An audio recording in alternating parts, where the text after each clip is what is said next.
Happy Monday and welcome to your Mental Health Mini. This week you have me for a solo and we are learning 5 DBT skills in 5 minutes. Today we are going to do a little bit of a crash course to DBT. So if you are in a position where you're like, I know I'm struggling with my mental health, but I don't know what steps to take or what skills to implement, this episode is for you. The first skill that I want to teach you is one of the most iconic skills of DBT. It's called the TIP skill. TIP stands for temperature, intense exercise, paced breathing, and paired muscle relaxation. It is a skill that you are using when you are really overwhelmed. You are feeling a really high level of intensity of emotion. The first part of the TIP skill is temperature. And what you're going to do for this is you need a bowl of ice water. You're going to take a deep breath and submerge your face in the ice water until you need to take another breath. And you're going to continue to do this until your heart rate decreases, your breathing rate decreases, and you feel a little bit more calm. With intense exercise, when you go on a run or you're doing sprints, your body increases its heart rate. As soon as you stop exercising, your body really quickly decreases your heart rate and it decreases your breathing rate because it can't sustain that level of output for a long period of time. And so when we have anxiety, our heart rate increases, our breathing rate increases. So if you are having a panic attack and you do some sprints, your body will work to decrease its heart rate from that physical output, and it'll bring it past that threshold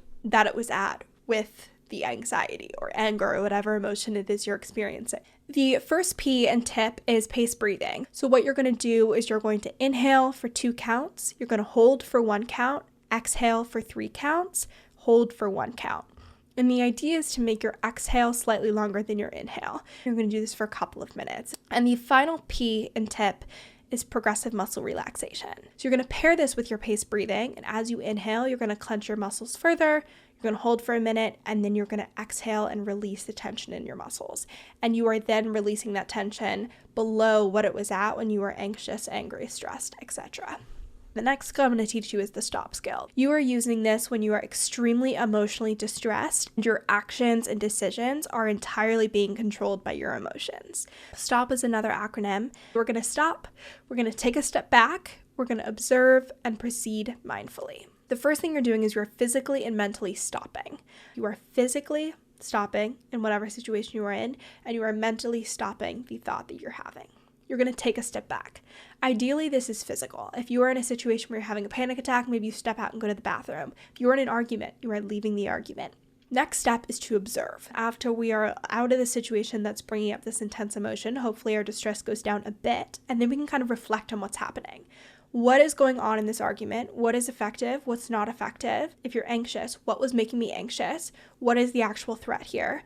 And based on that analysis, we're going to proceed mindfully. We're going to make a decision that makes sense. That's the stop skill. And if you are ever in a crisis, that's the skill I want you to remember because it's like the first step you take. The next skill, as I was reflecting on this skill, I was like, this is what literally helped me become undepressed. And that is opposite action.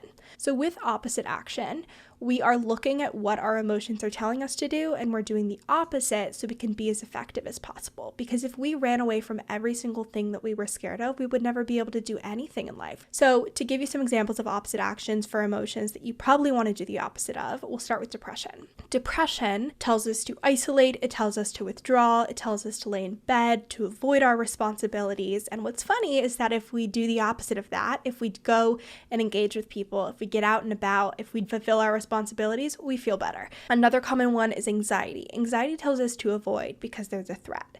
But anxiety doesn't always accurately interpret those threats. We blow them out of proportion, so we'll do the opposite. And that, long term, will make that anxiety go away and decrease the emotional intensity. The next skill we're going to learn is the check the facts skill. It's really simple, it's really effective, and in any high stakes decision or emotional situation, you got to pull the skill out of your pocket and implement. What we are doing here is we are checking the level of emotional intensity. The caveat here is all emotions are valid, but the emotional intensity isn't always justified. Even if you're having an insanely disproportionate response, the emotions are still valid. We still have to validate those. But then after we validated and said, okay, this makes sense that this is what's coming up for me, we say, is it effective and justified and proportionate for me to be this anxious about this, or this angry about this, or this sad about this? And then that's where we're working to shift the emotion. We're accepting the emotions, and then we're working to change them. The last skill is cope ahead. So coping ahead is you are mentally walking through your worst case scenario and you are being intentional and planning every single coping skill that you would use to get through the situation. You're almost doing a mini exposure therapy. So if you are scared of flying, you are mentally like, okay, I'm pulling up to the curb at the airport. My heart rate is increasing. What am I going to do? I'm going to do some deep breathing. I'm walking towards security. Now it's kind of feeling hard to breathe. What am I going to do? I'm going to put a headphone in. I'm going to listen to some music. You go through the entire airport experience. You talk about what skills you would use at each point. All of these skills that you are going to use, you're going to plan, and then when you actually go through the situation, you actually get on your flight, you know exactly how you're going to cope with that worst case scenario, most intense emotional reaction possible. If you enjoyed this week's Mental Health Mini, you can listen to the full episode. It is episode number 132 with yours truly. A link to the full episode is in the show notes. And as always, make sure to leave a review, subscribe, share with a friend or family member, and follow at She Persisted Podcast. Thanks for listening.